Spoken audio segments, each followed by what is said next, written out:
Welcome everyone to the December 2nd, 2025 council meeting. Session council met for a closed session was moved by Councillor McCann and seconded by Councillor Borneman. The pursuant to section 239(2) and 3 of the Municipal Act SO 2001 C25 is amended. Council of the Corporation of the Town of Parry Sound moved to a special meeting closed to the public in order to address matters pertaining to litigation or potential litigation, including matters before administrative tribunals affecting the municipality or local board, litigation against Parry Sound Cruise Lines. F, advice that's subject to solicitor-client privilege, including communications necessary for that purpose, request for town services on private property. And K, a position, plan, procedure, criteria, instructions to be applied to any negotiations carried on or to be carried on by or on behalf of the municipality or local board. 1, MOU and funding agreement with the Township of Archipelago. And 2, leased property for proposal for snowmobile access. That was carried and that meeting was held. I'd like to remind everyone that we're on the traditional territory of the Anishinaabe people under the Robinson-Huron Treaty of 1850 and the Métis traveled by the waterways of this region. This meeting is live streamed and recorded and available on the internet by visiting the Town of Parry Sound's website at www.parrysound.ca. May I have a mover and seconder for the agenda? Councillor Keith, Councillor McCann. Any additions or prioritization of the agenda? No. Okay. It's that the council agenda for December 2nd, 2025 be approved as circulated. All in favor? And that's carried. Any disclosure of pecuniary interest or the general nature thereof? I would say I do for the Chamber of Commerce deputation. Okay, all right. It's just a deputation. I'll just declare. Great. Thanks, Councillor McDonald. Councillor McCann. I don't think it's a conflict of interest for me, but as I am a fundraiser for community support services and collect the cans and bottles. On the agenda, this is something that's coming out of Wawa where there's no beer store to return. So I don't think this really affects me. So I just wanted to sort of bring that up just in case. Yeah. Okay. Good. Councillor Borneman. Oh, your microphone. I wanted to back up to the prioritization. I was scrolling through to get numbers and I see Mr. Beaumont and Mr. Rand here tonight, and they happen to be last on the agenda. So I'm wondering 10-2-2 and 10-4-1 if we can move them up to someplace.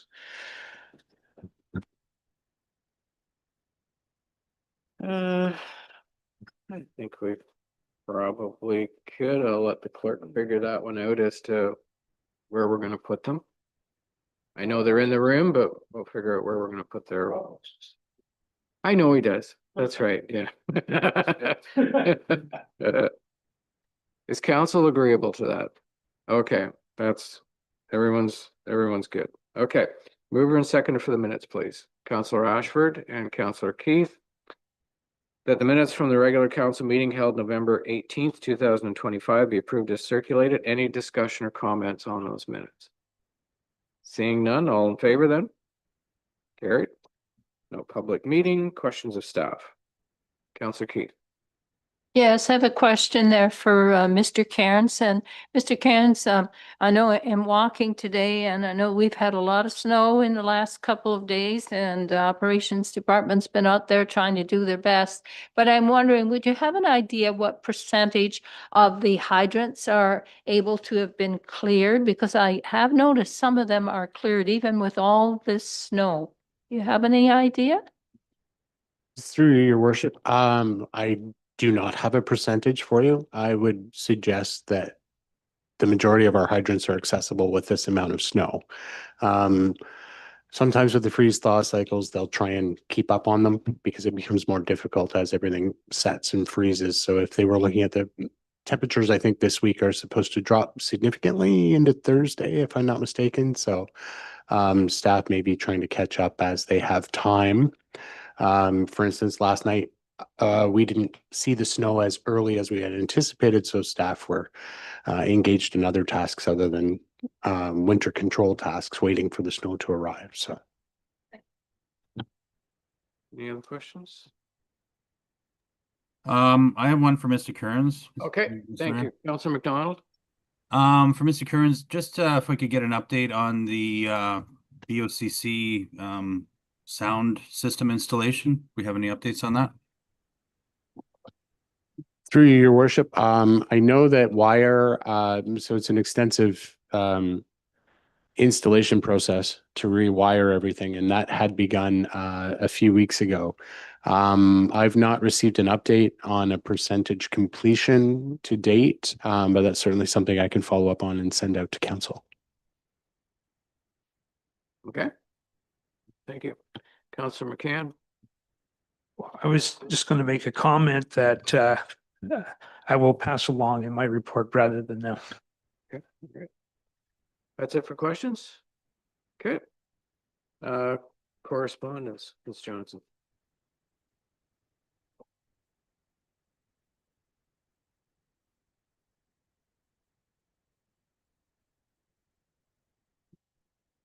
Yes, Mayor McGarvey, we have just 3 items of correspondence this evening. The first is from Collins Chiropractic and Health Sciences. Dr. Jonathan E. Collins is the signer of the letter and an attached petition requesting that McIsaac Way be routed the opposite way as a one-way access. Mr. Collins and other signatories to the petition are finding access from McIsaac Way onto Bay Street difficult. So they're looking for that change. The second item is an event that has been sent to the town called Unite for Good. And it is Indigenous Storytelling Month during February. And the event is on Friday, February 27th at the Bobby Orr Hall of Fame and the Stocky Center. The event features initiative knowledge sharing, and one of the speakers is the former chief of Wissahickon First Nation, Chief Warren Tababadong. And I should also mention that the Unite for Good organization is looking for sponsorships, so they are looking to the town of Parry Sound to potentially sponsor this event. The third item and last item is from the Parry Sound Downtown Business Association, identifying that Don Corbett, representing the Gibbs Gallery, has resigned from the board. And that's it.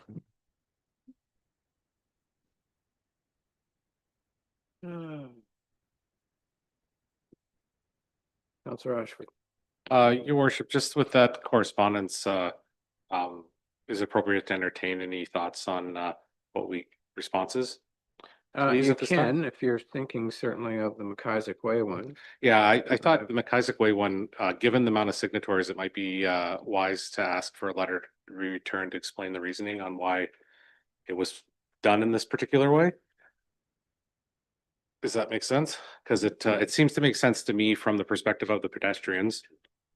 Right? It's a little bit much harder for the pedestrians going the other way. So maybe if we just kind of explain the story, and then similarly, I think with the second part, the second part there, the event sponsorships. I don't know how much money we have left in that fund, but I would also think that would be a good thing for us to support, giving the content and the community members that are involved.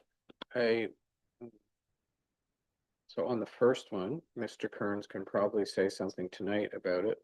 But I think given that they have written a letter and have signatures, that a printed response would also be, I think, appropriate. But Mr. Kearns, you can say tonight what you might like about why that was done. Certainly. Thank you, your worship. So we did consider this initially when we looked at turning the street into a one-way.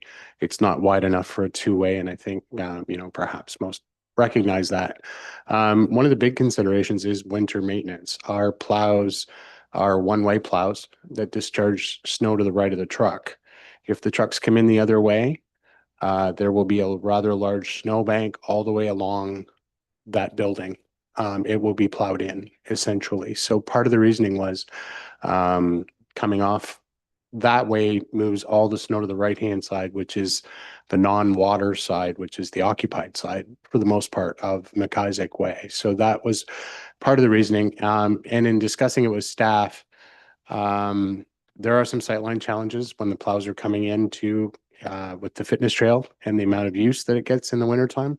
I will admit neither is ideal, but it was thought to be less problematic from a sightline perspective in treating the road from the direction that it's currently treated from. So my question with that might be then, is it possible to have the plow go that route? Okay, because I've heard this from many other people in the community as well, beyond this letter. Could the plow not just run the route that it currently is right now, but the traffic, physical traffic itself go the other way? Because people are having a tough time coming up out of that road and having to look back, okay? Because you're on that right side of the road. They're having trouble seeing behind their shoulder to be able to physically see traffic coming. And that's been the main concern that I've had from people is the angle of visibility. So your worship, I would suggest that it would not be a good idea to have snow clearing operations in the opposite direction of road travel. We would essentially need to shut down the road with flag people every time we treated the road. And that isn't really feasible from a personnel standpoint and from a staff supply standpoint to be able to redirect staff to shut down the road. There's a lot of liability in operating in the wrong direction of travel without completely shutting down the road. I get it. So Yeah. So we'll write a letter, right? Yep. Okay, good. I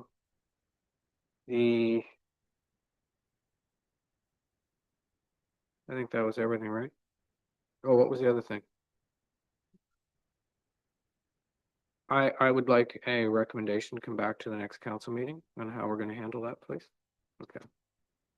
Everybody in favor of that? Okay, that's carried. All right, deputations. We have Lori from the Chamber of Commerce, President, here to give us a presentation, and welcome. No, you can sit and just, yep, press the button and you should be good to go. Do you have a, No, I don't have slides. I was just going to do a verbal. My understanding is the council has been provided with some written material in advance of the We meeting have. today. So, Mhm. good evening, Mayor and council and town staff. Thank you for the opportunity to present and discuss with you tonight.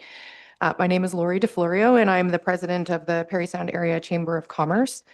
I'm here to request the town's continued support of the chamber in 2026. We are requesting a contribution of $8,800 for the coming year. This does represent an increase from last year's $7,980.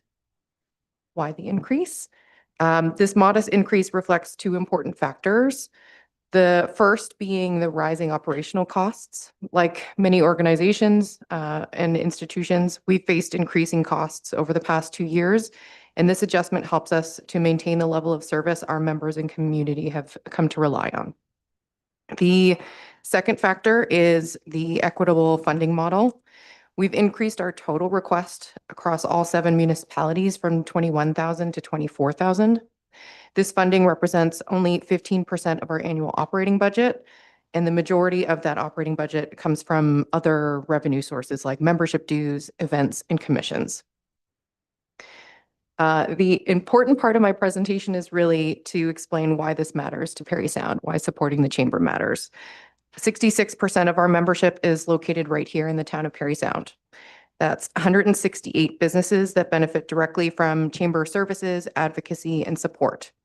Your contribution doesn't just support the chamber, it supports local job creators, entrepreneurs, and the economic vitality of this community. The funding formula we use is fair and transparent, as you saw in some of the letters that were provided before today's meeting. We base the funding formula equally across 3 factors: municipal assessment, chamber membership by location, and population. And this ensures that each municipality contributes proportionately based on the value they receive from our organization services. We have accomplished a lot in 2025. Over this past year, the chamber has grown to nearly 290 active members across the district. We've expanded our newsletter reach to over 600 subscribers. We've grown our social media presence to over 3,600 Facebook followers, plus strong engagement across other platforms like Instagram, LinkedIn, and we have our business marketplace group with over 7,000 members as well. We've provided direct hands-on support to businesses through grant and funding navigation, marketing and social media assistance, professional development workshops, networking opportunities, and the Chamber Plan Group Insurance. We have our very popular Business of the Week program and Shop Local and Work Local initiatives. We've also strengthened our collaboration with municipal partners and maintained an active advisory board to ensure the voice of business is part of every major local discussion. Looking ahead to 2026, we have some big plans, and we're entering our 128th year of service, and we're not slowing down.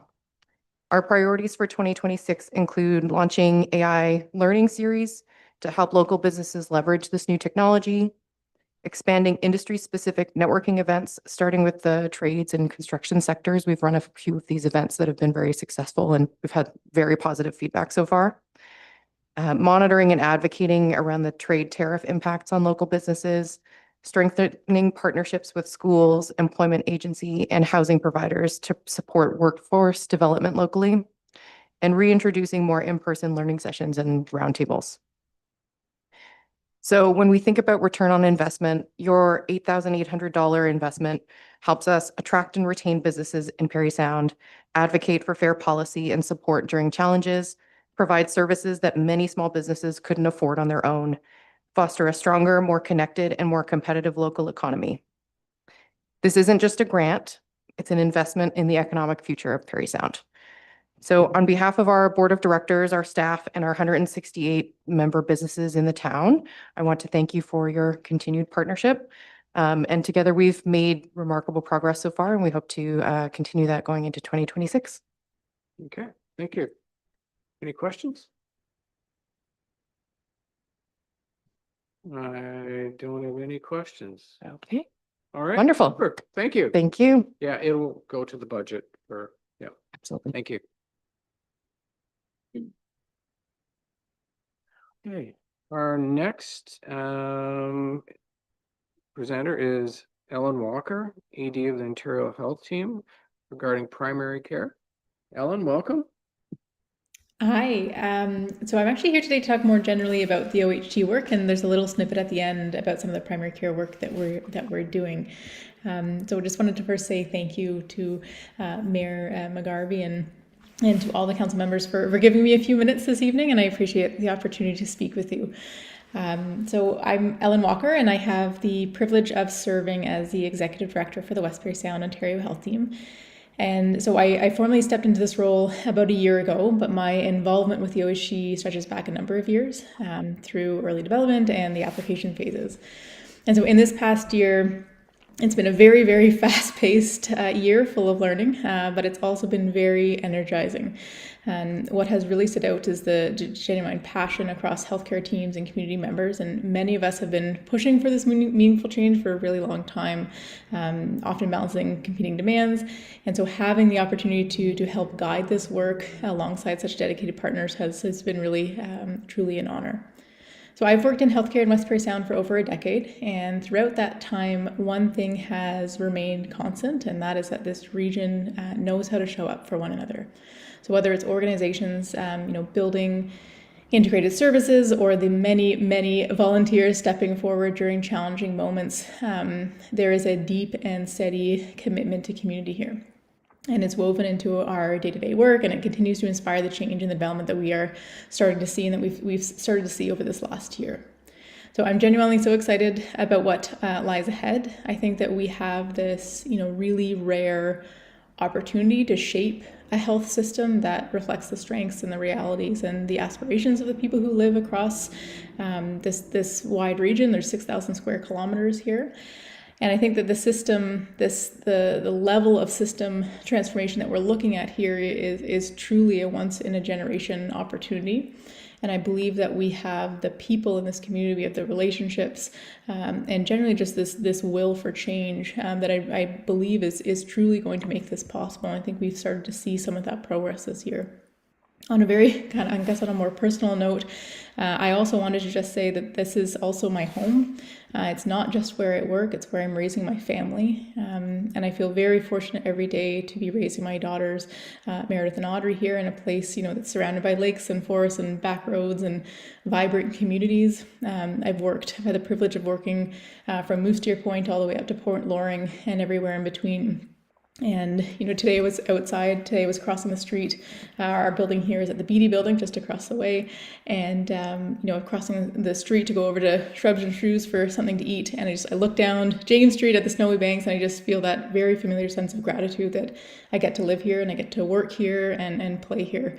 And I think, when I think about the healthcare system, I think about it and it is personal, and it is personal. It should be personal for every one of us. It's where my in-laws are going to grow old. It's where I hope to have supports for my kids as they enter adolescence. And all of us are at various stages of life here that is supported by that healthcare system. So it is personal. And I really do, I believe wholeheartedly in the people in the communities that make Parry Sound just so special. And I'm truly grateful to be doing this work alongside all of you and excited to tell you about some of the pieces here. So why does the West Parry Sound Ontario Health Team exist? I get asked this a lot, and there's elevator pitches here and there, but I think when I think about what is our why here, what is our heartbeat, Simon Sinek, whose work likely most of you know at this point, he has a book called Start With Why, reminds us that great leaders and organizations inspire action not by explaining the what they do or the how they do it. For accountability, obviously we're doing that too, but by clearly communicating the why they exist. And so that why is the heartbeat, and it's the driving force, and it's that foundation that is going to sustain meaningful action. It's going to sustain meaningful transformation. It's going to help us build a system that's going to last long into the future. And so at its core, the West Parry Sound Ontario Health Team exists to build a healthier, more connected, and more equitable West Parry Sound. And this isn't just a vision statement on paper. We have that now too, but it's a call to action, and I think it's a declaration of our commitment to the people that we care for and the colleagues that we work alongside, and the future that I think we are collectively determined to shape. And so our why is deeply rooted in the realities of this community. So we're not the South, and we're not Sudbury, and we're not even Muskoka, and any of the folks who've worked with us along the way, understand that we are West Parry Sound, and this belief is grounded in decades of shared experiences and strong relationships and a proven track record of success. And all of that is rooted in one essential truth, that we know our communities best. And so the reality is, when we're looking at a healthcare system that's really struggling, where patients are too often, they're feeling lost in a fragmented system, and, caregivers who, are caring for loved ones who are home, they're often, feeling overwhelmed, and providers are feeling stretched thin. But I think that what the West Parry Sound Ontario Health Team and our partners see is extraordinary potential. And our community is resilient and it's innovative. We've often talked, amongst ourselves about holding the healthcare system together with duct tape and goodwill. And I think we're in a place right now where we truly have an opportunity to build something real here and to build and transform our system to be deeply rooted in dignity, respect, and equity. And so I think it's going to take courage, and I think it requires breaking down long-held silos and building trust, furthering trust in this community. And it's going to require listening to each other and to reach across the table to lift others up as well. And I think most importantly, it's going to require listening to the patients, the residents, the clients, and family members, and the caregivers who are relying on us to hear them and to hear their voice. And so when I think about trust, that means putting our collective goals ahead of individual interests. And so when we're thinking about our overall why and what we're trying to build together, it means leading with transparency and collaboration to build a better, more connected system. And we've made some really great strides this year toward that.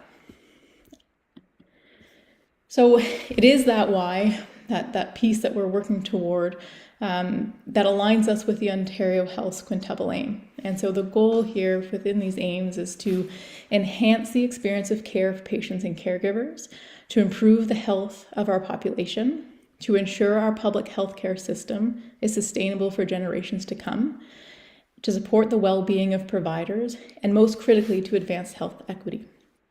So equity here, I think, too, I want to just make a note. Equity is more than just a policy goal. It has to be the foundation of our work. And so it can't be an afterthought. And I think often it is an afterthought. And so when we are thinking about the very structure of our OHT, and as many of you know, we're working toward a more mature governance structure this year, that I want everyone in the community, I want you all here today as well to be considering what an equitable structure for the OHT looks like. So how do we make room at the table? How do we make sure that the voices that should be advising at the table are there? I also think it means we need a little bit of a reality check in that healthcare today is very, very hard, and burnout among frontline providers is real, and it's heavy, and it can feel impossible to find the energy to connect or reconnect with our passion, let alone a purpose. And so I think that that's exactly why this collective movement is so important, and it's more important now than ever, is that it's going to give us that strength to move forward. So I've done this exercise in a number of different rooms at this point, and I'm going to do it again here today, and I'm going to keep doing it until we're all imagining the same future together. I want us to imagine a future for a moment where, no patient in West Parry Sound ever has to retell their story because our system worked as one. And, where no caregiver, at home looking after a loved one ever feels alone because they know that support is always within reach. And what if providers felt valued not just as, the person who's providing care, but also as individuals whose well-being is a priority? And what if we had a healthcare system that heard not just the loudest voices, but recognized that quieter voices carry just as much wisdom from different perspectives? And so that's the future that we're working toward together. And it seems so lofty, and it's not going to happen overnight, and it's not going to be easy. But our why, that future together, will sustain us. And I think it will help to carry us through. And we've seen that time and time again this year. So as a council that represents your constituents, you play a very crucial role in making this vision a reality. Your leadership can help to foster trust, to guide collaboration, and ensure that we stay focused on the needs of our communities. So I invite you to reflect on your own why. So why are you here? What is your role that you might play in shaping the future of care in West Parry Sound? And so together, I think that we have this incredible opportunity to build a system that truly serves every individual in our communities. And this is our why. So I want to leave it there to challenge us and to drive us forward as we create a healthier, more connected, and more equitable future for everyone. So I'm going to go through a few slides here briefly. I want to make sure that we leave a little bit of time here for questions if there are any. These are our core partners. So we currently have 6. This will hopefully grow as we wrap up our collaborative decision-making agreement and move in to further governance pieces. We also have advisory for more than 25 organizations across health and social services who are working very closely with us. We also have strong communication with Indigenous communities along the 400 corridor, including the Friendship Center. And then at a very, very high level, I wanted to speak to you about some of the work that we're doing specifically this year around primary care. So at a very high level, Ontario's Primary Care Action Plan is focusing on connecting every person in Ontario to primary care. So it outlined a mandate for 100% of people being attached to a family doctor or a nurse practitioner in a publicly funded team, where they receive ongoing, comprehensive, and convenient care by 2029. So the action plan supports this mandate through 3 pillars: connecting people to a primary care team, making care more connected and convenient, and supporting providers. It is also enforcing the importance of delivering the right care in the right place at the right time. So in 2025-26, we received a memo in May that is guiding some of the work that we're doing this year. So OHTs are expected to lead and align primary care network efforts to help deliver on Ontario's goal of connecting every person to a primary care team. So we have a few attachment access and enablement priorities here that I won't dive into too much, but I'm sure most of you have seen our CareBridge clinic that we have launched recently with the West Parry Sound Health Centre's Rural Nurse Practitioner Clinic, along with the Family Health Team. And there are other projects currently underway. And then we also have priority area number 2 around the COPD pathways, as well as the ALC action plan. So I'm going to just take a pause here for a second. I'd like to share our primary care video, if that's okay. It's a 5-minute long thing. Is that an okay thing to share? I guess you've got us right now, so. Okay, fantastic. So go for it. Great. So I'm going to start it. I'm going to do a quick pause after just to make sure that you're hearing there's background sound as well. Just want to make sure the audio settings are on properly.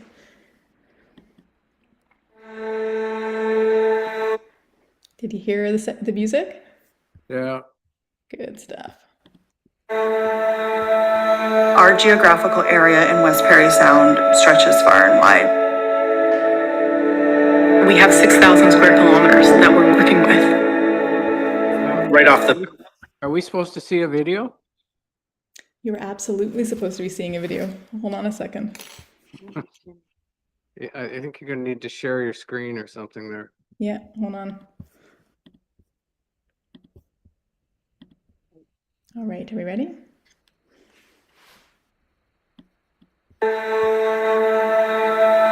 Our geographical...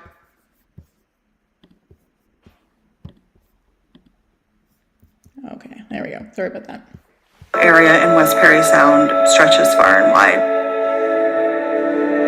We have 6,000 square kilometers that we're working with. Right off the bat, there's too many people in our area that don't have attachment to primary care. To find a primary care provider is hard. That's the biggest thing. I want to see patients seen on a timely basis, and at this point in time, it's just not happening. So they're relying on other avenues for primary care, such as emergency departments, and going out of area, or just not having healthcare at all. We know that the healthcare system is strained. People are tired. People are exhausted. When we, are asking for more capacity, it's not going to work unless we can figure out how to work together.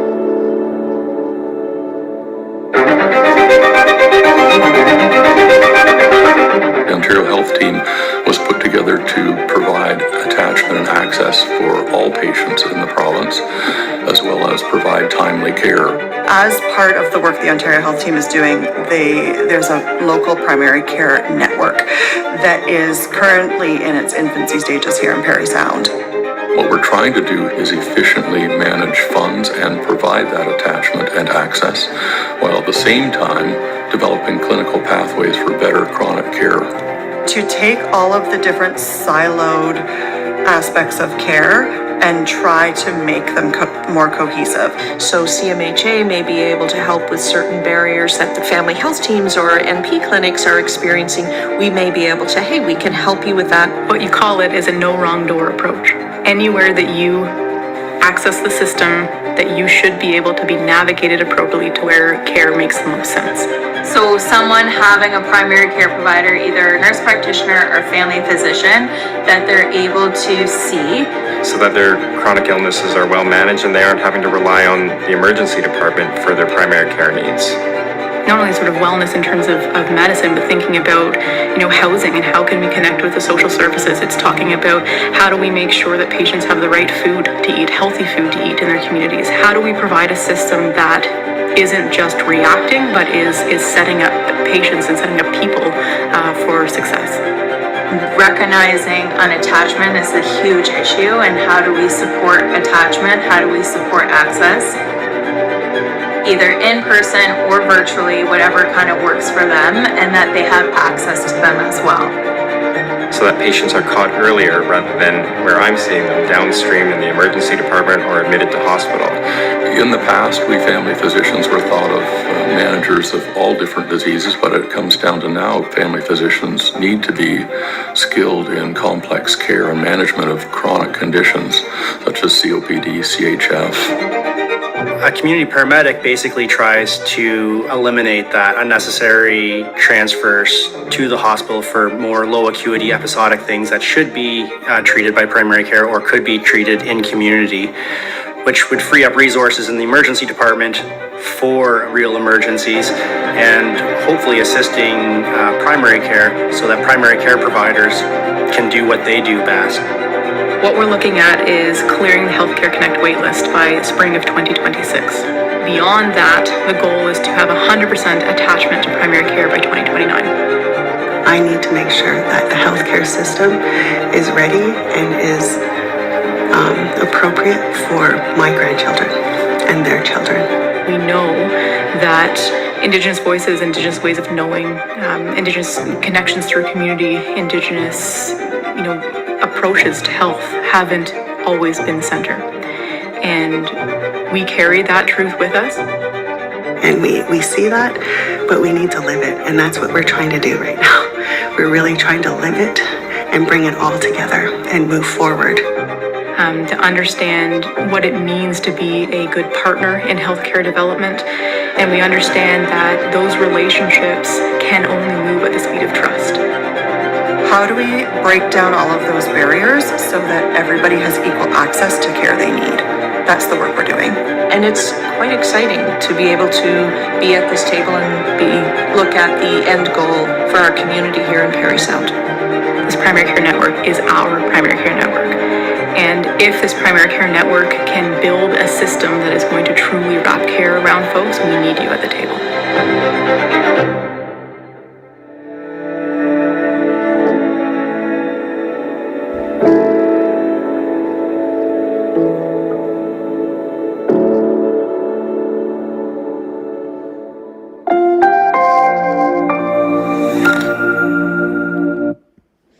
So I have to apologize. I've done this presentation probably 15 times, and this is the first time I've forgotten to share my screen. So I'll have to send you my presentation slides along just for some supplementary material for the council and for yourself, Mayor McGarvey.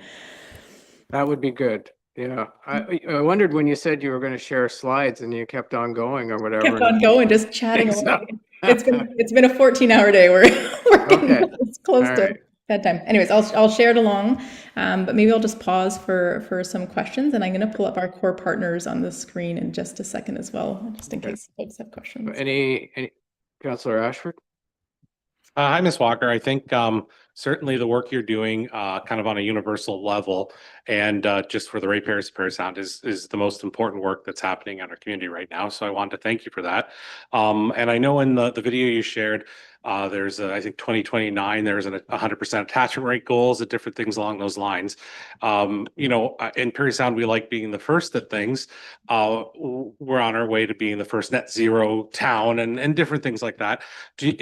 I know there's some approvals and things in the works, but do you have a hopeful estimate on what order we would be in on getting 100% attachment in Ontario? I have lofty goals too. Lofty goals too. So we actually have already cleared the Healthcare Connect waitlist up until January of 2026. So we did that just at the beginning of November, and we've had a confirmation that has happened here. There are currently, I think, 3 individuals who are sitting there that we're working through some things for just outside of the region. And then I think the remainder on the list is around 2,300 patients. So we have a proposal that is out for expanded services that we're hoping to hear back toward the end of Q4 this year, and hopefully we'll be able to attach the remaining folks by. I'm hoping for 2027, but we'll see. I don't want to be too ambitious, but I think we're in pretty good shape here in West Parry Sound, and a large part of that is because of our fairly robust primary care system at this point. And I think the larger challenge that we have in this region is around access to primary care and not necessarily attachment. Both are important, but access is huge. I just follow up. What I'm hearing is first. Is that correct? I don't actually think we're the first. I think that we're very close to the first. Very close to the first. It's a good news story for sure. Any other questions? Councillor Borneman? This is more a statement than a question.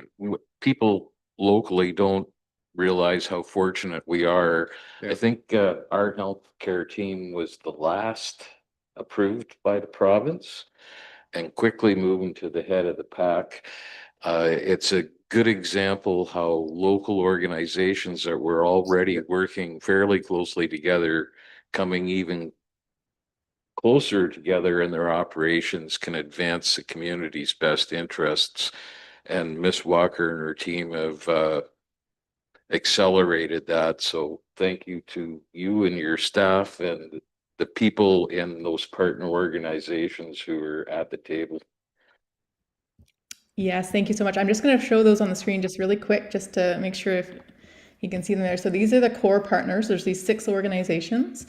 But more broadly, we have more than 25 organizations that are providing advisory to us. So it really is a team effort. And like I said, I've been working here for more than 10 years in primary care and in the system, and it's a long-standing group of folks who are working together on this. Wonderful. Well, I don't see any further questions, so I want to thank you for your presentation. I want to thank you for the work that you're doing as well.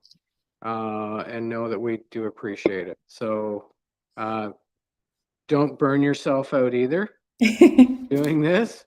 But again, thank you for what you're doing, and thank you for your presentation tonight.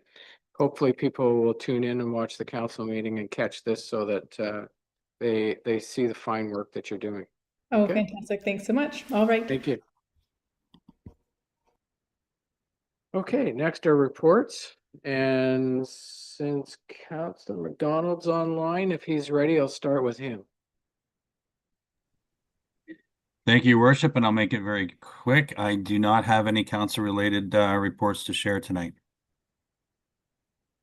Okay. Councillor Borneman. I'll take his time as well then. On November 26th, along with Councillor Valesky, I attended a meeting at Belvedere Heights. We continue to be in good shape financially. The building is coming along. You can see the steel going up if you drive past. The administration offices are to be moved before Christmas.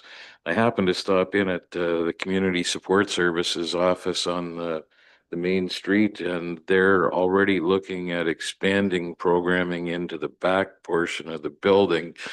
You know, more visibility has created a lot more traffic for the things that they're doing there. Along with other members of council, I've attended Light Up the Park, the Santa Parade, the Holiday Train. All have been well attended. Great job by our staff and the others who are involved in putting these things together. I've helped man the EMS truck for their toy drive, and I want to give a big shout out and thanks to Jason Preedy and his posse for the marvelous work that they do. They make Christmas a lot brighter for a large number of families in our area. And later this week, is the Salvation Army Radioathon. I know a number of counselors will also be participating in that. So please give as generously as you're comfortable doing so. I want to congratulate the Parry Sound under 18 Shamrocks, who this past weekend won their regional silver stick qualifier, and wish them the best of luck and Forest at the big gig. Well done, lads. Coincidentally, this same group has their tournament December 12th to 14th at the BOCC. Hopefully the sound system is up and running full cylinders by then, Mr. Cairns. This is always an action-packed event, so get out and support the local kids.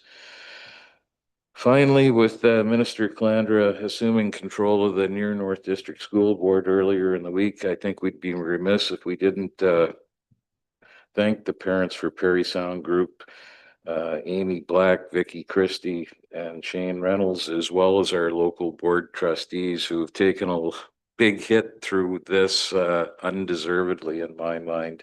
I think they're good people trying to do the right thing for the community. Between them, they've galvanized the community. They've shone a light on a number of serious issues. And while education isn't really within our scope of influence, I don't think that we can allow this to slide to the back burner just because the doors of the new school might open, hopefully in the not too distant future. We should continue to hold whoever the provincial supervisor, Near North staff, and the minister to account. The issues around capacity, lack of programming, discrepancy in test scores, and the tax differential need to be addressed.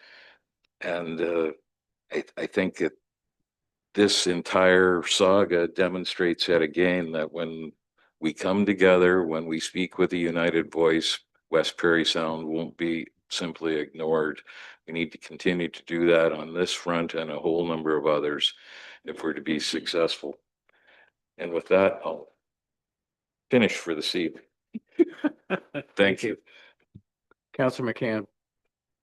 Thank you. Good evening, Mr. Mayor and fellow councillors, staff, and public. What I had sort of hinted at mentioning back during questions of staff was wanted to compliment staff and volunteers on the park and how well lit it up. And every year it just gets better and better. So what a job well done. And also to Chief Thompson's folks over at the fire hall. Nice to see the decorations up there on top. I guess this must be the first year for that, as long as they don't get blown over. So congratulations on jobs well done. Thursday evening, the 27th of November, I attended the West Parry Sound District Museum monthly board meeting through Zoom. Financial reports were received and approved for November, and we established meeting dates for the new year.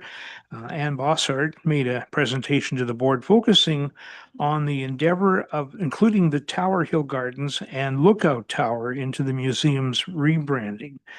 She suggested that the idea of bringing the museum into the garden and the garden into the museum would be a good idea. And as an example of that, the museum is planning an exhibit about the ranger cabin in the E. Roy room. That'll be coming up. She talked about having an exhibit in the garden as well.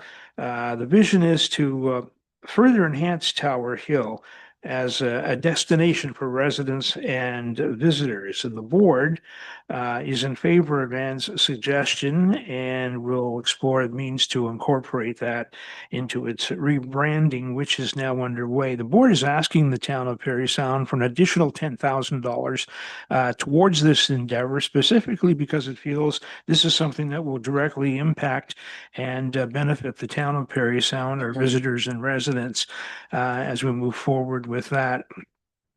And so in terms of rebranding, we've hired Hambly woolly. I guess that's how you would say that. There are people that are putting together a rebranding, which includes logos and a whole vision, and not so much a vision, but just a strategic way to move forward, and that will include a brand new fancy website and such. The museum's also hired sound fundraising strategies to assist in developing a new strategic plan.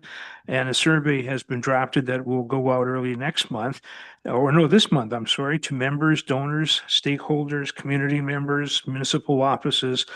And an in-person 4 to 5 hour workshop will be held tentatively on Thursday, the 29th of January. So listen for more on that. Councillor Borneman mentioned the West Parry Sound District Community Social Services. Support services. Certainly a busy office, and just a reminder that the West Parry Sound District Community Support Services continues to host its 14th annual Via Santa to a Senior. And the office is holding a Christmas open house Wednesday, the 10th of December from noon until 2. That's, of course, at 60 James Street on the ground floor. Everyone is invited. And later in the afternoon, Support Services is hosting a workshop, Holiday Scam Prevention, to which the public is invited to take advantage, and it'll run from 2 to 3. So take that in. Folks being scammed, it's happening too often, and too many good people are losing lots of money over these scammers. So if it sounds too good, hang up the phone or click your mouse and click them off. That's my report. Thanks very much. Thank you.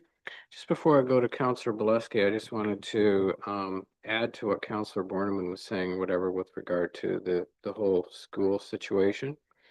And you know, when Mayor McDermott and I met with the Minister of Education in Ottawa in August, his question to us was, why are you even here?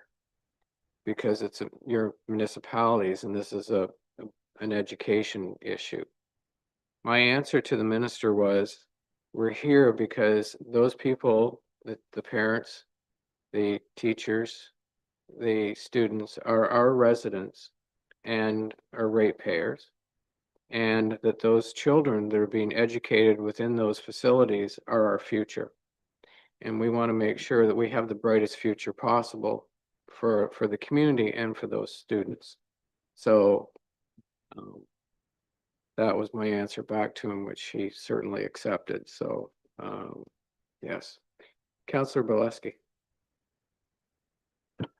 Thank you, Your Worship. Councillor Borneman pretty well addressed the meeting we had with Belvedere. After the meeting, some of the directors went down to meet on a meet and greet with the Livelies, and boy, did we get attacked when we walked into that room. All in good fun, I believe. I hope. But there was it Councillor McCann there? No, it wasn't. There was a table there with 5 or 6 ladies sitting at it, and boy, were they vocal. They had a lot, and it was they were very polite and made a lot of fun of it, but they were very, very serious in what they put up with the construction going on this last while. We had some snacks with them, and they said, when I went up to get my snacks, they said, well, you could just stay right here. We need to talk to you for a while. And it was actually was very enjoyable. Stayed with them for a couple hours. But anyway, and on the 27th, I went to a West Parry Sound Municipal Association meeting in Magnettawan. It was our fall executive meeting. And basically what we're doing was planning our spring general meeting. And it's to be held, and I always pronounce this wrong, Killarney, yes. Or Kearney. Killarney, the town of. We're trying to get it planned and geared up. It's hard to get there's talk of possible provincial election coming up. And next year, and if that's the case, we can't get any ministers to come. And well, they said that he could call it a year and a half, that he could call an election. So her trouble anyway, getting provincial ministers to come and do any speaking to us. And that's my report. Thank you. Okay, thank you. Interesting. Councillor Ashford. Thank you. I wanted to thank Councillor McCann for his comments on the museum there, because I know in the summer or in the fall, I went on a weekend and I expected to be a little dead and there was nowhere even to park. So I wonder if our economic development officer is going to want Joe, sorry, is going to want to be involved or want to get involved a little bit on the rebranding too, because I have to say, I didn't realize how many people came here in the off season to go to Tower Hill and look at the colors and look at all those kind of things. So I'd walk around the gardens. It was very eye opening for me. Mostly just because it was kind of like summer where you can't find a parking spot, but you could find it everywhere else in town except for Tower Hill. But just moving forward, we've had quite a few things that were mentioned that have gone great this past week. We had the parade, Santa being at the end there, and a chimney of note this year. He came by in a chimney. I got to walk that, and it was wonderful. I don't know if it was the biggest one we've ever had, but it was quite an exciting one. The Grinch, one of the companies there had the Grinch working a plunger on the toilet as he went down, and I thought that was one of my favorites for sure. Not that you weren't wonderful too, Mayor, up there, but it was quite wonderful. Holiday Train came to town, big crowd again, and quite the performance there. So it was really nice to see those kind of people out, and the check that was prepared for the food bank was wonderful too. That money goes right to helping people for their Christmas basket. So there's different people provide different things in towns, and everything kind of coordinates with the Salvation Army in different groups. So we try to use that money at Harvest Share to provide the extra pieces of those puzzles to make sure everyone has a great meal, nutritious, complete over the holiday season. And then also Soup for the Souls there during the parade. And that was pretty well attended. Of course, those of us that are in the parade don't get to go over there, but it was quite great. And Boston Pizza looked like they were the winners there, I saw. So that's a pretty good advertisement for them to get over there and grab a little bit of soup. I'm partial for their coleslaw, but still. Next week is on the 6th. From 10 to 2 is the Festival of the Trees as well, down at the Mary Street Center. So if anyone gets a chance, head on over there. There's quite a few fun things, and you can get walked through, and you got an hour or two there that you can spend having a good time. Two meetings that were at this past week. One was the last week and a half. One was the industrial park meeting, and we got some updates from the water sewer operator, which happens to be the town for that. And one that was kind of interesting is the water tower has got to get cleaned. So Mr. Kearns kind of spoke a little bit about how that goes, which seems unimaginable to me on how exactly that'll play out. So it was kind of interesting to hear. And then also anyone who's been following the saga in our area around SCADA systems, the automated systems that run all these water systems to make sure that we're safe, and E. coli and all those things are all things of the past for us, and that everybody's water we can trust every day. It's all computerized and organized. And just when we get those things solved, our new contractors is getting out of the business. So we're working on finding a new contractor again to try to make sure all those systems are running well at the park and also in town. And then finally, we had a pool committee meeting there for the Tamarack North Center. And there's some exciting news. I've been anticipating the arrival of the pool for quite some time. And they have much of the stainless steel walls up for the pool, which is very exciting, and things are moving forward. The part that I guess is a little bit not exciting from my perspective is that it really let me know that it's not coming down the highway as a giant pool. It's coming in small pieces and it's being assembled on site. So we will not be seeing that pool down the highway, but we will be seeing it assembled slowly over the next few weeks to a month. Thank you, Councillor Keith. Thank you, Mr. Mayor, fellow councillors, staff, and the public.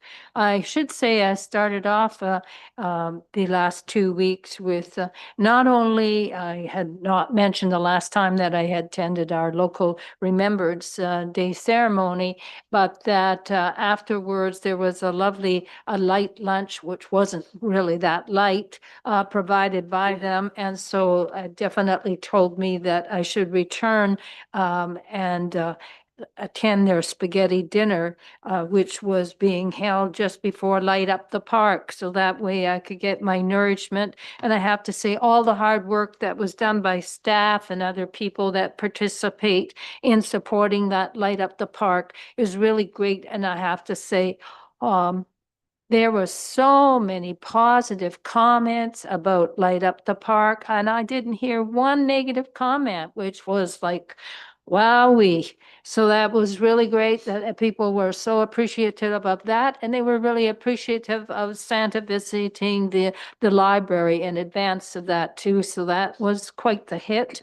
I also attended the West Parry Sound Geographic Network, which marked the 20 years celebration of this organization. And it was really interesting to see how many partnerships have been involved in that and how this network really impacts all of our community in so many ways. So that was quite interesting to attend.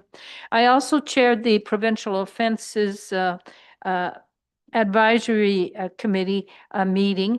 And in that, our partner distribution is low, as just in reference to throughout the province, it seems the distribution is low. So we are really in line with other communities in that area, but there certainly is a marked difference from some years ago. The draft budget was approved, and it is noted that with our budget that last year and hopefully this year, the numbers for special trials will decrease, as certainly that impacts the budget and the costs. And we are hoping that in the springtime, there will be a decision made for early resolution court, which also will free up time so the courtroom itself is not being used quite as much, and it will allow things to move much more smoothly. And certainly those that are fined, the payment of those fines occurring more quickly. So it should bring about a more efficient system for us. I also was involved in decorating the float for the Santa Claus Parade, because the town did have 70 floats this year. The town of Parry Sound was number 69. And of course, Santa was number 70, the most important one of all, I'm sure, in the way that he certainly came out of the chimney. And I thought it was really great to see, again, all the hard work that the BOCC employees, the workers over there, had been involved in making a lovely chimney, which was a nice change. So Santa could have a break, at least for a few minutes, from being in his usual vehicle, shall we say. Also, again, the CPKC holiday train, it was actually 5 minutes ahead of schedule. I mean, there were days where the trains were behind schedule and these people were ahead of schedule. Certainly the singers, the music, also that contribution, I believe, was $7,000 for Harvest Share. It was really great. The crowd got involved. It was just a marvelous opportunity for anybody to see how beautiful that train is decorated. And for those who, for whatever reason, weren't actually able to go right to the site, I find there's many people now that will stay back, but they watch either from their house or their vehicle just to see how beautifully that train is decorated. So I think that's really great, because it certainly gets people in the Christmas spirit. And the other thing, hoping that maybe people get again in the Christmas spirit in another way, community support services have been running, it's just concluded now till springtime, but what they call a fall stand-up program, which is 12-week program twice a week for an hour or an hour and a half, depending on the day. And the reason I bring this up is, besides it's free, and free is pretty good, I think, at least from my Scottish background. But besides that, why I bring it up is that every participant that is interested, anybody who's interested in learning a little bit more strength, getting more balance, agility, it certainly is. I took the program myself because I want to be able to see how well the program works, and I was very impressed. But in it, because we know everything costs money, and I'm hoping that maybe today or this evening, whatever, somebody as a business owner might be interested in thinking of sponsoring the fall stand-up program, in reference to every participant gets a little bag with a few basic exercise equipments, like a tennis ball, a stretch band, that sort of thing, and some marbles. And what I'm hoping is that somebody in our community might see this as a golden opportunity to advertise for their business, but at the same time being able to provide that bag or some of that very small equipment, because that small equipment certainly can provide all the necessities a person is required to have to actually improve their balance and their strength. And it's not just that I'm saying that, but when one takes that program, they are assessed with 3 little tests at the beginning and then assessed at the end after 12 weeks. And everybody had improved. And I think that really says something, because it raises your self-esteem, and you see that such, in a way, equipment that is so simple can really help you with your strength and balance. And we know in our community there are a lot of disabled people and a lot of people that are seniors that certainly could benefit from a program like this. So I'm really hoping that somebody as a sponsor might consider helping them out. And Community Support Services is at 60 James Street, and Leslie would be the contact person. And thank you. Good, thank you. Council, staff, and public. I'd like to begin by, because I was going to mention this at the beginning, and I find sometimes if people are watching the meeting and it ends up at the end, well, then they don't always tune in. But the nominations are open for the 2025 Order of Parry Sound. All residents of and contributors to the town of Parry Sound are eligible for the Order of Parry Sound, our community's highest honor for achievement, awarded annually to someone who has made a difference in our community. The motto for the Order of Parry Sound is "They Desire a Better Community." Recipients since the order started in 2001 have enriched the lives of others in our community. Complete and submit by hard copy or email the nomination form and supporting documentation in confidence by Monday, December the 8th at 4 p.m. Nominations are kept confidential. Some restrictions apply. Pick up the nomination form and details on the town website or at the municipal office reception desk. And the 2025 order will be awarded at the Mayor's Levy on Sunday, January the 4th, 2026 at the Stocky Center. Now, as was mentioned, December 21st was Light Up the Park and Salvation Army kickoff. The library also had story time with Santa. I would say that it was a very busy night with a lot of people on hand to see the lights go on. And I think the kids had lots of sugar from the hot chocolate and the cookies. So they seemed to be very busy. And did they light up the park? Absolutely. Our rec staff did an absolutely great job at putting this all together. And I'd like to thank April McNamara, Jamie Youngs, and all of our participating staff for putting an excellent light display together. I had some amazing compliments. I'd also like to thank April Denham and her husband for the music. And certainly thank you to everyone that came out to the event and also helped the Salvation Army Kettle Drive. November 24th was an MSB meeting at the Tamarack North Center or the pool. A pre-operating budget was approved, an update on the progress was given, and the fundraising team is working diligently to bring in donations. So far we're within budget.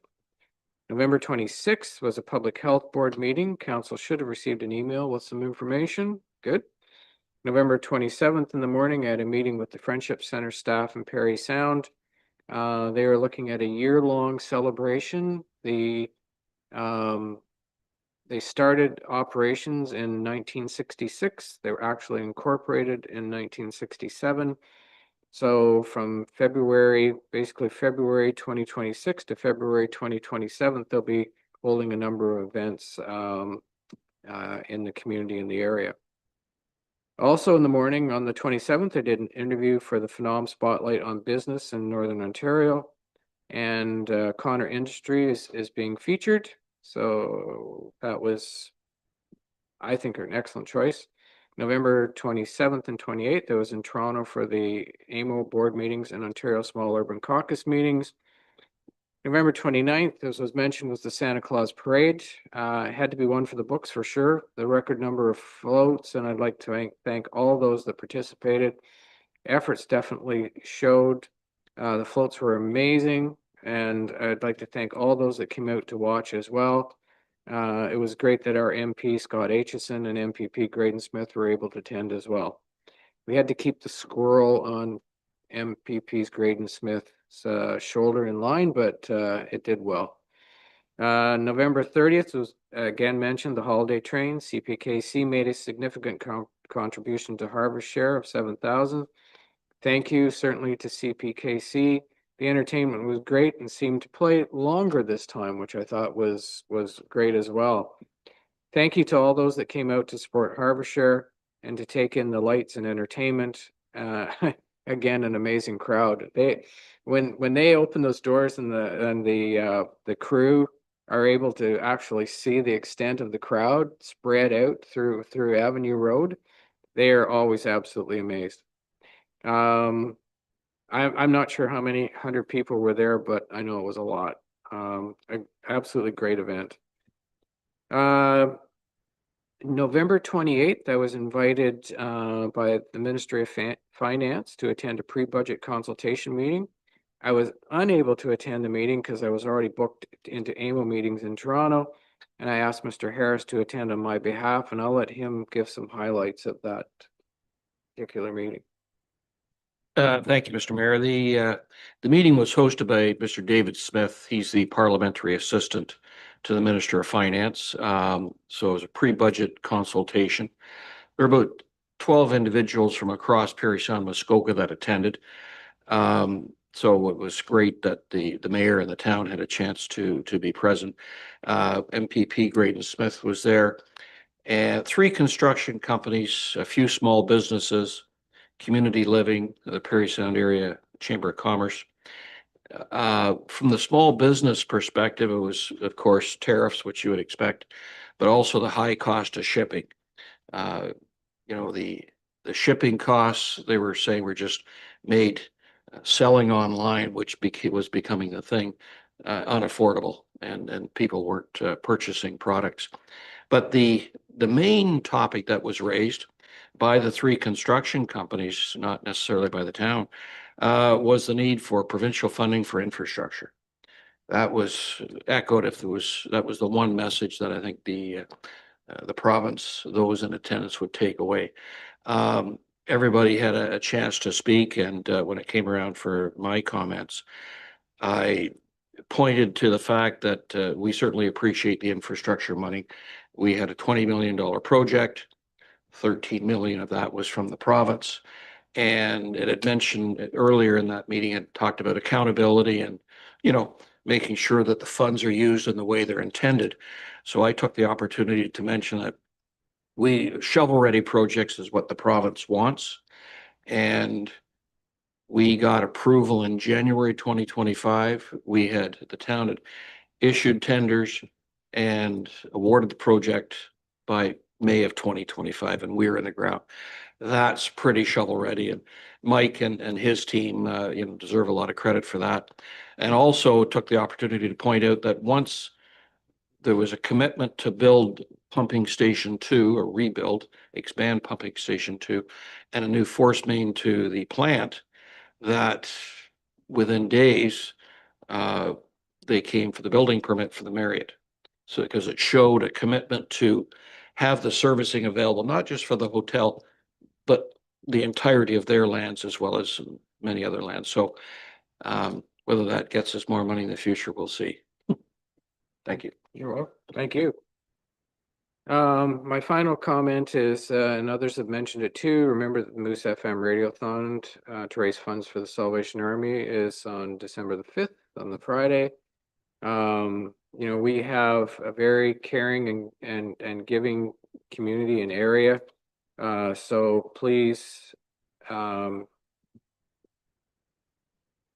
phone in, drop in, somehow get there to give what you can. That will certainly help the Salvation Army this Christmas, put something under the tree for the children, and certainly provide food for the tables of those in need. And that's my report.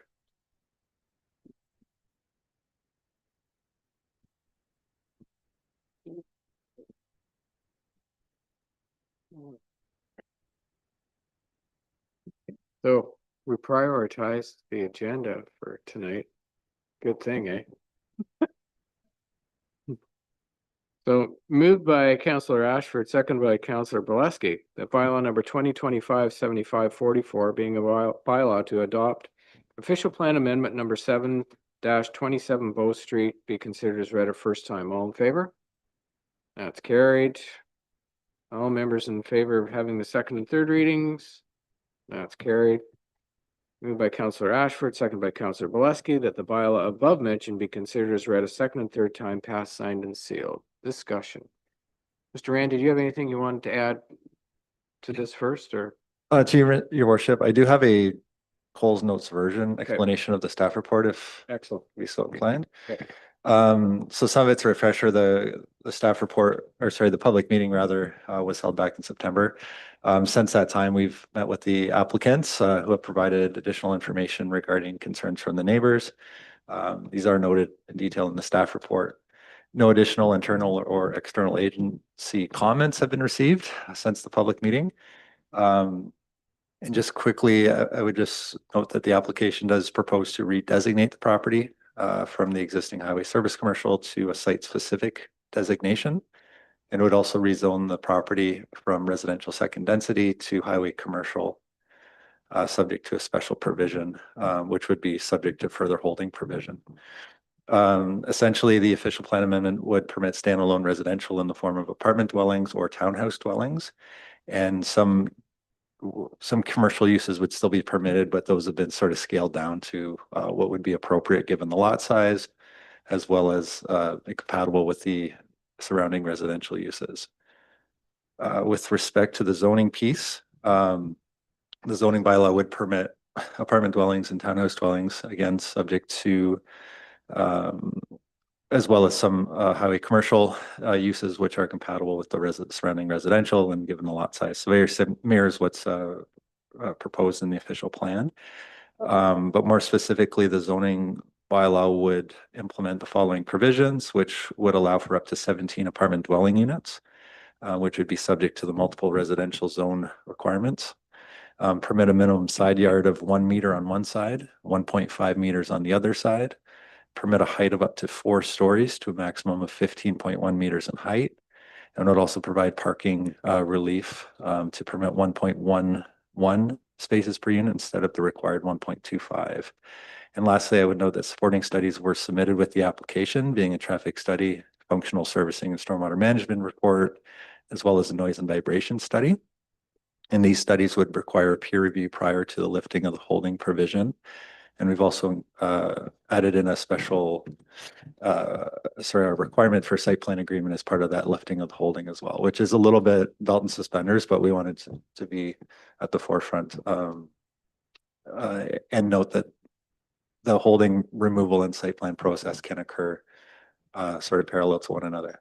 So just in summary, staff are of the opinion the application is consistent with the provincial policy statement, meets the general intent of the town's official plan, and is in keeping with the intent and purpose of the town's zoning bylaw.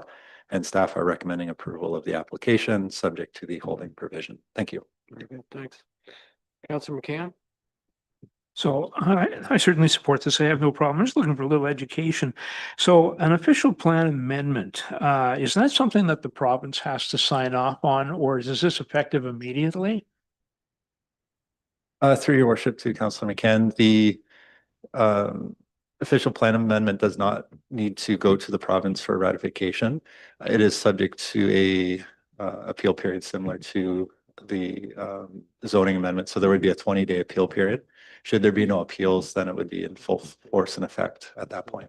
Okay, I see, that makes sense. So that are certainly is the prerequisite in this case before we would, if we do pass the zoning amendment tonight.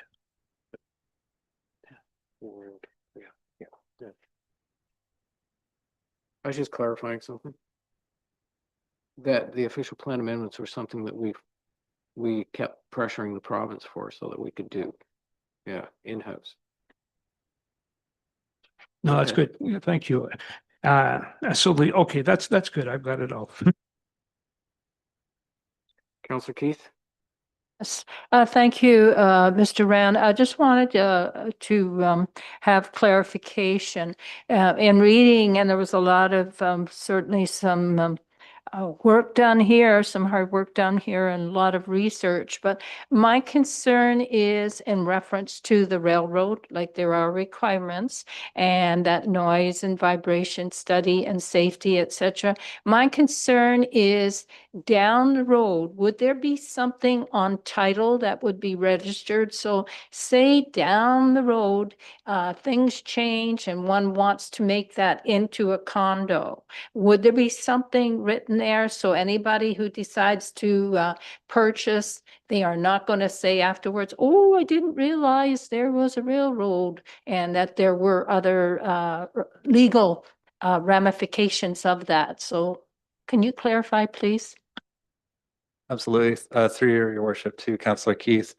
Within CN's comments, I guess there's two pieces. One is that there was indeed a noise and vibration study that was submitted. That is to be reviewed by CN. They did provide some of their standard comments, which does include warning clauses that would be registered on title. Part of those warning clauses would be a requirement to notify any tenant rentals or lessees of the fact that they're within proximity to the rail corridor. Should there be a future condominium application, we would circulate to CN, and I suspect we would get the same or very similar comments, which would be registered on the individual deeds of the units as well. And I want to thank you for that piece of information, because I know some people might say, well, gee, you should be able to see that railroad track not very far away. But just within the last 7 days, I had the occasion to be talking to somebody, not about this specific issue, but they had moved to Parry Sound. They had looked at a house twice, and I guess each time they looked at the house, the choo-choo had not gone by. Now they buy the house, and the day they're moving in is when they hear the train. And it was like, oh, I didn't realize, and they were not happy. So I think it really is something that may seem obvious, isn't always obvious to other people. So thank you for that information. Any other questions? All in favor? It's carried. Thank you.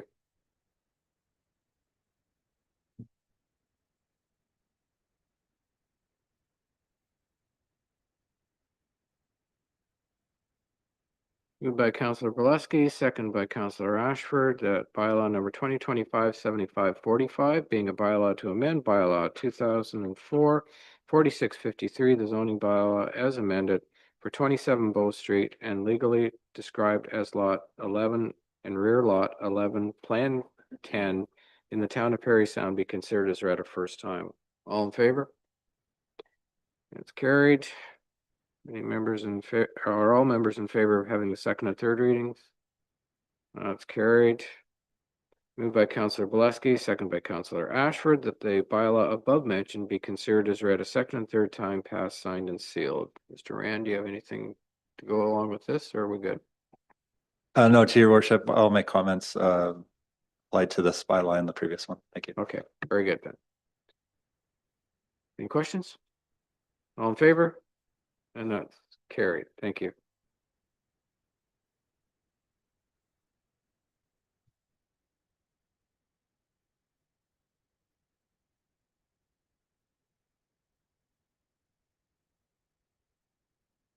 Moved by Councillor Borneman, seconded by Councillor McCann, that bylaw number 2025-7554 being a bylaw to provide an interim tax levy for the payment of taxes and for the penalty of interest at 1.25% per month for the 2026 taxation year be considered as read a first time. All in favor? Yes. All members in favor of having the second and third readings? And that is carried. Moved by Councillor McCann, second by Councillor Borneman, that the bylaw above mentioned be considered as read a second and third time passed, signed, and sealed. Mr. Beaumont, since you've been very patiently waiting there and we moved things up for you, is there anything that you want to say with regard to this bylaw that you feel needs to be said? Because I know we do it every year.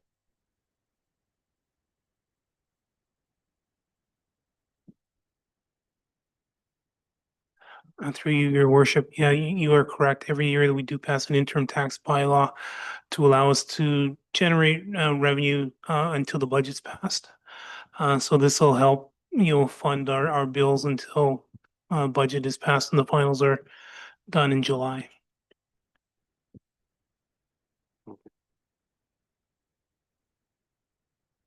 Okay, any questions? No? All in favor? That's carried. Thank you very much. Yeah.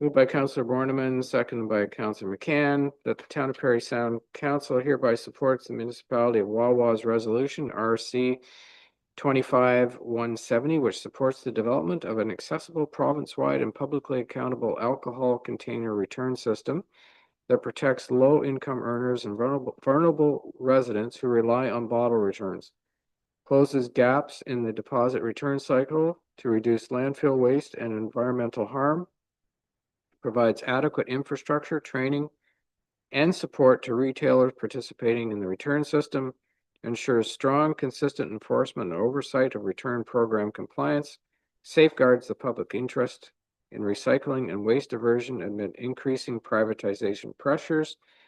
Be further resolved that the Council urges the Government of Ontario to collaborate meaningfully with municipalities, retailers, environmental organizations, and experts to implement a fair, effective, and inclusive solution that ensures the long-term success of Ontario's deposit return and recycling system, and be further resolved that the copy of this resolution be forwarded to the Premier of Ontario, the Minister of Environment, Conservation and Parks, the Association of Municipalities of Ontario, the Federation of Northern Ontario Municipalities, FNOM, and all Ontario municipalities for their support and consideration.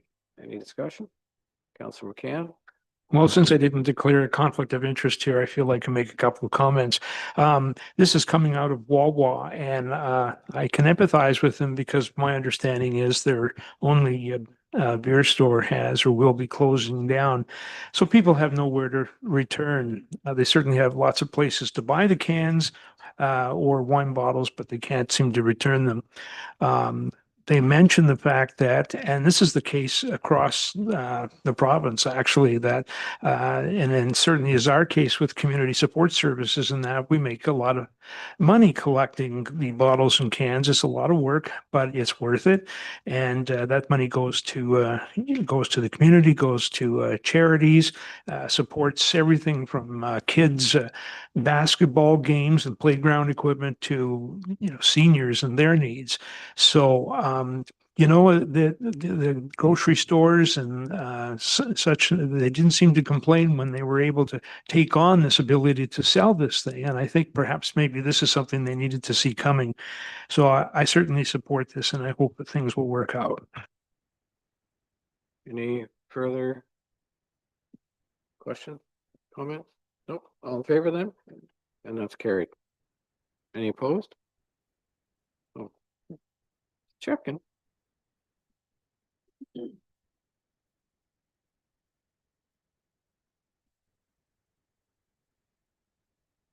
Moved by Councillor Ashford, second by Councillor Valesky, that Council ratifies the outreach undertaken with the West Parry Sound municipalities regarding requesting removal from the Near North District School Board. All in favor? That's carried. Thank you.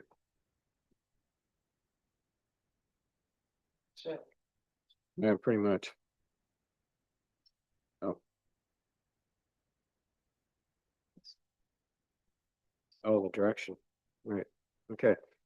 I need a mover and seconder for this direction. Councillor Keith, Councillor McCann. Staff be directed to send the attached letter of support for regional telecommunication operations to the Government of Canada with a request to reverse the CRTC's 2025-154 decision.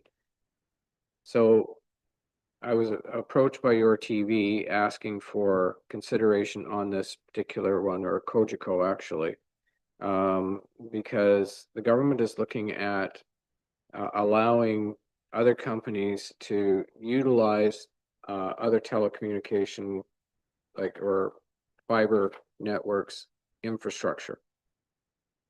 The big fear is that some of the big companies like TELUS and Rogers or whatever may not have the same sort of infrastructure in a lot of areas, but could tap in and produce better prices. Apparently, I understand that TELUS, which is mainly out west or whatever, doesn't have any infrastructure in Ontario, but they could tap into it. But the other concern is, and I talked to this also to Lakeland Energy about this, is that and they agree as well, that the government would actually set the rate for the usage of the infrastructure. So there wouldn't necessarily be consideration taken into the cost and maintenance and what it costs to build that infrastructure. It'd be a number that the government would decide that they would pay or receive. So there are concerns, and we need to get this letter in before the end of the week. So any questions? Councillor McCann? So just for clarity, then we're asking specifically for what then to, because this certainly, I guess, speaks to regulation in the industry and competition. So what is it that we're really voting on here? Well, it really has to do a letter, okay, that would go to the CRTC asking them to basically reverse a decision or that they might make with regard to allowing other internet or providers or whatever to utilize existing infrastructure from other companies, okay, and to make sure that if they do allow it, that it is up to the LDC, okay, or the internet, whoever owns the infrastructure, to set the rate, not the government. Okay, thanks. Okay. Sometimes we know how that works, and you don't always get what you should. So, Councillor McDonald. Thank you, Your Worship. Yeah, I fully support getting a letter of support in as well. This crossed my desk at the chamber office. And we're good partners with Cogeco. And they're very, community oriented, and they do a lot for our area. So for them to feel threatened and them making the investment of the infrastructure and a third party coming in and taking and using it and having government set rates really undercuts their investment in the community as well. So I fully support that. Thank you. Any further comments? All in favor then? That's carried.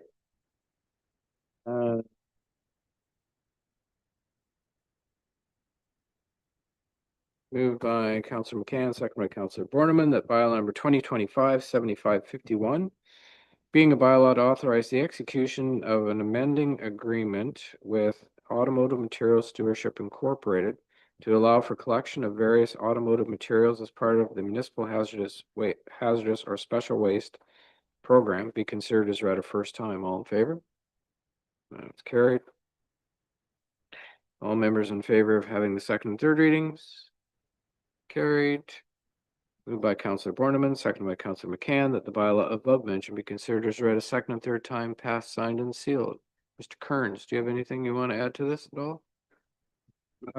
Thank you, Your Worship. Not particularly. This is kind of an administrative amendments due to regulatory changes. So these are happening frequently, almost annually, it seems. Yeah, no kidding. Any questions? Counselor Keith? Yes, thank you. Mr. Cairns, I just wanted to get a rough idea here. It sounded like that there would be basically a $1,500 dollar would be paid to the collector, so that's the town, AMS would pay. And then there was also a breakdown of a 500 for material management services. And then there was a further $500 that it was possible, the minimum that would be collected. So would it not seem that that it would be 2,500 that basically that would be paid at the minimum to the town? And then, of course, in 2026, CPI would be taken into account. Is that what I would be understanding? It's under Schedule B1. Through Your Worship. So Part A of Schedule B outlines the 34 cents per hour or a minimum payment of $1,500, which would be what we would be eligible for. It would come out to $1,500 as a minimum. The other two are for event related services, which we do not do. We run a depot. So it's those are related to municipalities that may put on a special event. So those other two payment amounts are, and that's why they came up to zero in there for us. Thank you for the clarification. Anything further? All in favor? And that's carried then.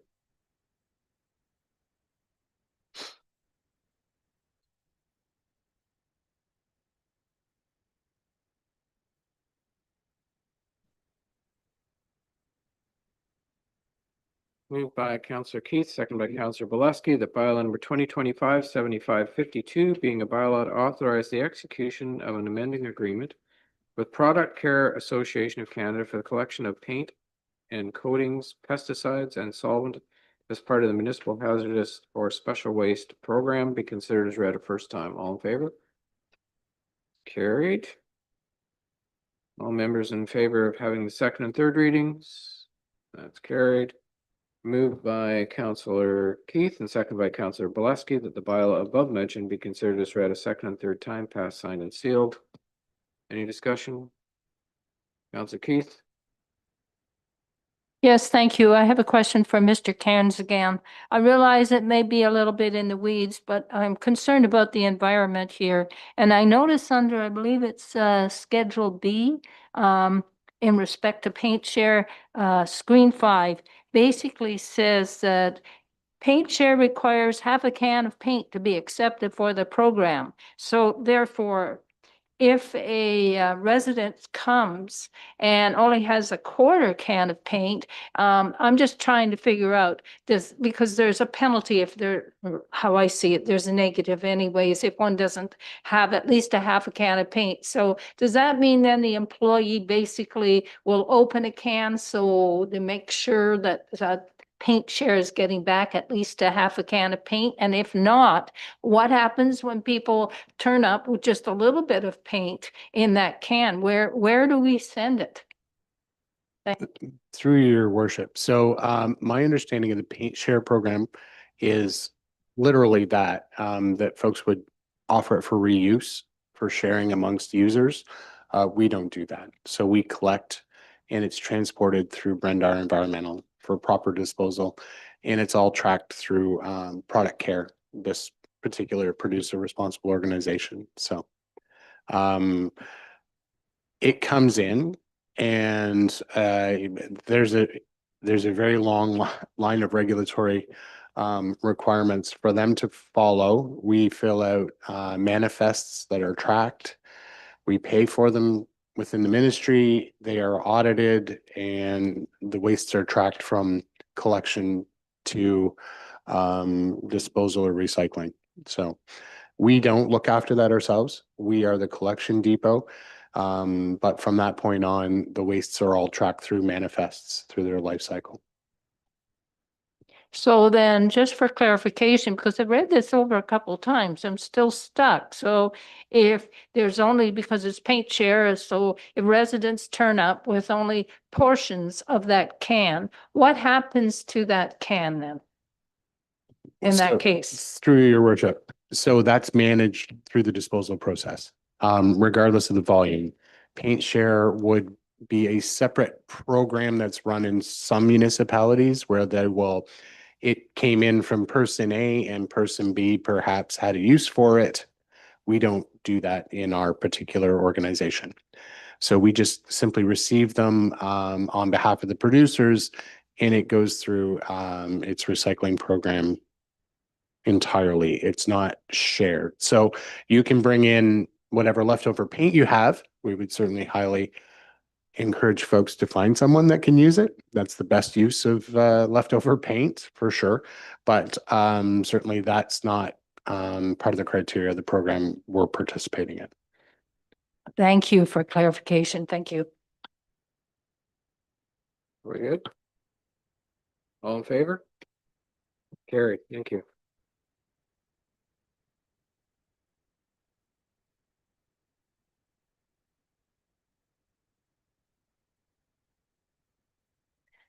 Moved by Councillor Bolesky, second by Councillor Ashford, that bylaw number 2025-7553 being a bylaw to enter into an agreement with Massasauga Management Company Limited for the operation of the Harbor Walk Shops be considered as read a first time. All in favor? Carried. All members in favor of having the second and third readings? Carried. Moved by Councillor Bolesky, second by Councillor Ashford, that the bylaw above mentioned be considered as read a second and third time, passed, signed, and sealed. Any discussion? Chief Thompson, did you have anything you wanted to add to this at all, or? Through you, Mr. Mayor. Not a lot to add to the report. We're directed to negotiate a new agreement with Harbor Walk Shops. We brought forward that agreement. It's a 5-year agreement. The major change, there are some minor tweakings to the agreement, but the major change is the inclusion of an area of water lot to include with the lease. It is separate but included. It's part of the agreement. The Harbor Walk Shops believe that there is opportunity to utilize this portion of the water lot. It's very underutilized on the town dock, very seldomly. No transient boats ever park there. Very seldomly is there any utilization of this particular piece of dock. And they believe it's going to, with the inclusion of it, allow the Harbor Walk Shops to flourish and for a different type of business, maybe to entertain being a startup in that area and add to the vitality of the docks in that particular area. Great. Councillor McCann? I'm a little confused. If this is a 5-year deal, my understanding is that the Massasauga will be retiring from management within. So what makes this binding beyond? Or am I missing something here? Through you, Mr. Mayor, Massasauga Management did have a relationship with the town for the operations of Big Sound Marina and the town dock. They did retire or give up that operating agreement in the past year. This is only for Harbor Walk Shops. So it's the small shops that are in the parking lot down near the town dock. Town has taken over operation of the overall town dock operations and the management of the overall operations. So this is just for Harbor Walk Shops. So I understand that, but I guess I thought that Massasauga was going to cease and desist once their contract expired. They're still alive in the shops. They're still alive in the shops. That's their company. They're renting out those shops. Okay, but they're on town property though. Does that make a difference? I just thought it was all part and parcel. I guess I didn't understand logistics. Through you, Mr. Mayor, there were numerous agreements, so virtually, I guess, Massac Management had an agreement with themselves to operate the Harbor Walk shops in the past, and maybe that's the confusing part. So they have relinquished the operations of the Big Sound Marina and the town dock. Big Sound Marina is now being operated by a different organization, and council directed town staff to take over the operations of the town dock. So this is a component of the town dock. Now, we're proposing to enter into agreement with Massac Management only for the operation of the Harbor Walk shops. Okay, I think I understand, yeah. Counselor Keith? Yes, thank you, Mr. Mayor. I was just wondering if this was something that was brought to the waterfront committee, and if not, what would the rationale have been there? Please. Through you, Mr. Mayor, I do not believe that this was officially brought to the Waterfront Advisory Committee. Entering into these agreements, was not an understanding was part of their mandate to oversee or have oversight over agreements of this nature.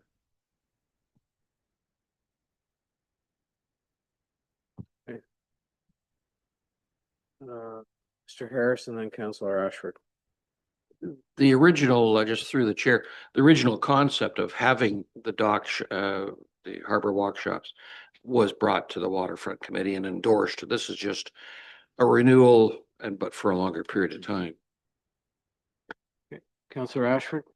I think the thing I consistently hear from the community is that this is a place that people would like to see more vibrant, more utilized, kind of a spot that you can go regularly and enjoy yourself.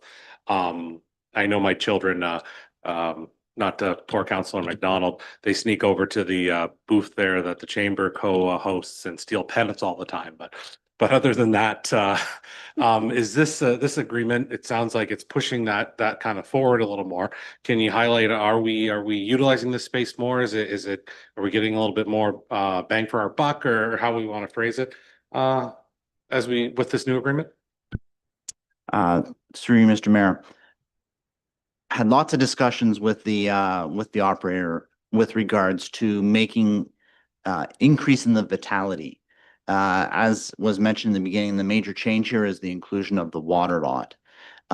They do see significant opportunity for a variety of small startup operators with the inclusion of the water lot and tying the package together and sort of providing that cohesiveness with regards to access to the water and small businesses that could then maybe have a hard time starting up will have an opportunity in an area like this and provide some of the services that access for fishing charters or something of that nature that is not otherwise available and is directly relates to the access to the water that the pier and the waterfront provide and that we all love. Thank you. Counselor McDonald? Thank you, Worship. Yeah, I mean, I support this 100%. I think it just kind of takes things a little further. It gives more opportunity for experienced providers to try dabbling perhaps with some sort of water rentals or sightseeing tours or fishing charters. So yeah, I think it's a great addition and a little extra revenue for the town. Counselor Keith? Yes, thank you.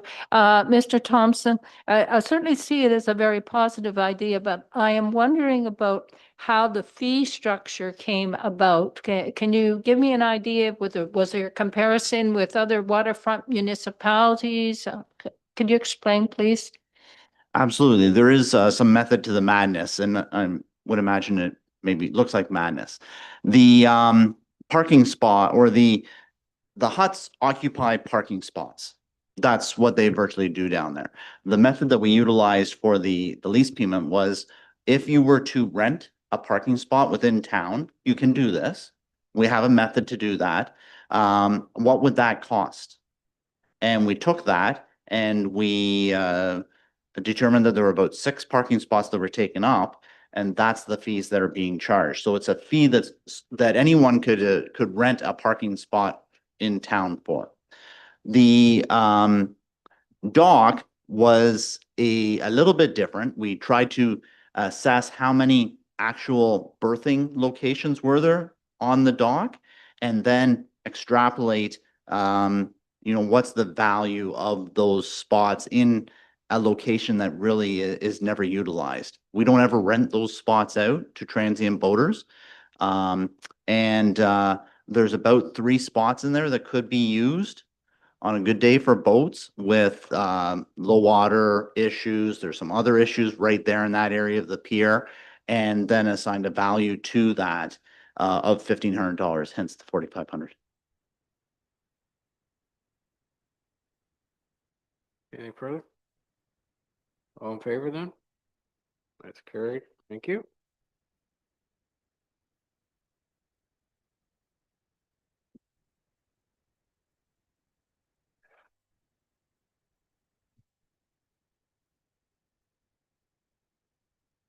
Moved by Councilor McCann, second by Councilor Borneman, that bylaw number 2025-7555, being a bylaw to confirm the proceedings of council, be considered as read a first time. All in favor? That's carried. All members in favor of having the second and third readings? Carried. Moved by Councilor Borneman, second by Councilor McCann, that the bylaw above mentioned be considered as read a second and third time, passed, signed, and sealed. All in favor? Carried.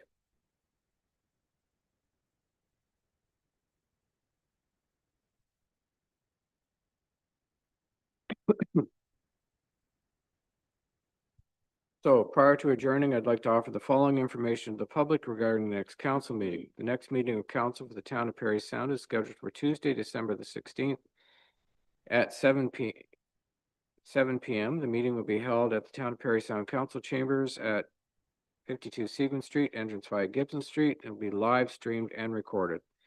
All regular council meetings are held at 7 p.m. on the first and third Tuesday of each month, except January and August, where only one regular meeting is scheduled.